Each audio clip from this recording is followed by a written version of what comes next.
Hey guys, so we got the best phones that you can buy right now on the table. We got the Galaxy S7, the iPhone 6s, the iPhone 7 coming next month, and we got the OnePlus 3 and the brand new Samsung Galaxy Note 7. So I'm just gonna quickly turn off all these phones here, and if we talk about the specs, all these phones are pretty high packed up. You can say we got 4 gigs of RAM here versus 6 gigs of RAM on the OnePlus 3. 2 gigs of RAM on the iPhone 6s, which is enough for the iOS environment, and then 4 gigs of RAM on the Galaxy S7. So I mean, Android phones, they have like 4 gigs of RAM now as a default RAM number for pretty much every flagship Android phone. And maybe the iPhone 7 might come with the 3 gigs of RAM, but still, I think the 2 gigabyte RAM size is just pretty much enough to handle anything here. So yeah, now that all these phones are off, so we're just gonna quickly boot them up at the same time. So I have the Exynos model of the Galaxy Note 7 here. So might have different results with the Qualcomm model. So let's just do this here at the same time. 1, 2, 3, go.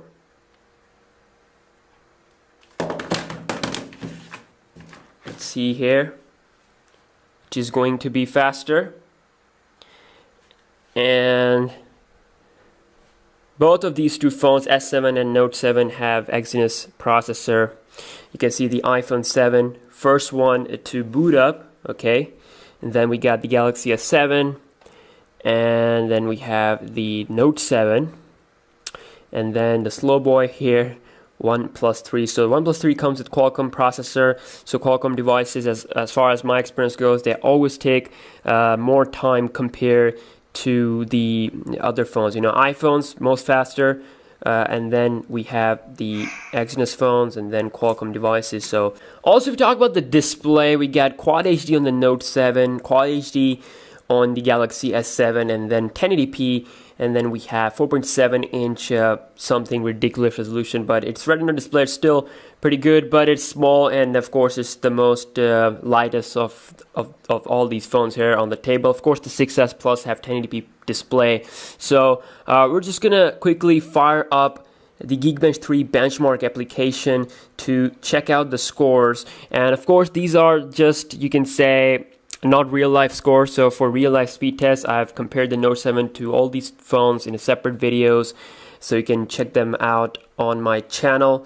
Let's see here, Geekbench 3, just gonna connect to the Wi-Fi. And good thing about the OnePlus 3 is that the software looks a lot like stock Android. So yeah, this is definitely a plus point here with the OnePlus 3. And let's launch it here, and you can see insane 6 gigs of memory, Adreno 530 GPU, so wow. And then we have the Note 7, of course. Originally, I thought the Note 7 would come with like Snapdragon 823 or 821, but you know, they decided to have the same stuff as the S7, you know. So yeah, let's just run the benchmark here. You can see Meli T880 GPU, which is the same as the Galaxy S7, so you can see side by side, no difference at all. So you can check the speed test comparison between the S7 and the Note 7 on my channel. I'm just gonna run the benchmark. Let's see here. All these phones here, Android phones, we have Android Marshmallow on the Note 7, and also Android Marshmallow on the S7, and also on the OnePlus 3. But on the iPhone, we got iOS 10, of course. It's beta 5. Yeah, it's the latest beta, and you can see the scores are pretty insane for 4,455 multi-core, and then 2,553 single-core. And then we have the OnePlus 3 here with the multi-core score of 5,559. And then we have the Galaxy Note 7 with 6,054 multi-core score.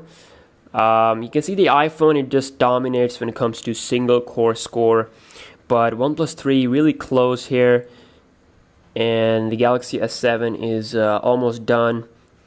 So let's see. Okay, we got an error, so I'm just gonna run this one again. Okay, so it's done, and we have 6,228 multi-core score. I guess is the best here out of all these phones, and and yeah, 2064 single core score. So these phones are pretty high end. They're in real life speed wise, they are also pretty close. iPhone, of course, having just dual cores, that's why it has a low multi-core score. But yeah, if they increase the number of cores in the iPhone 7, then we might see heavy or like more multi-core score. So yeah, that is it. That was a combined speed test between all these phones here, and like I said, individual speed tests are there on the channel. I hope you guys have enjoyed this video, and see you guys in the next one. Peace out.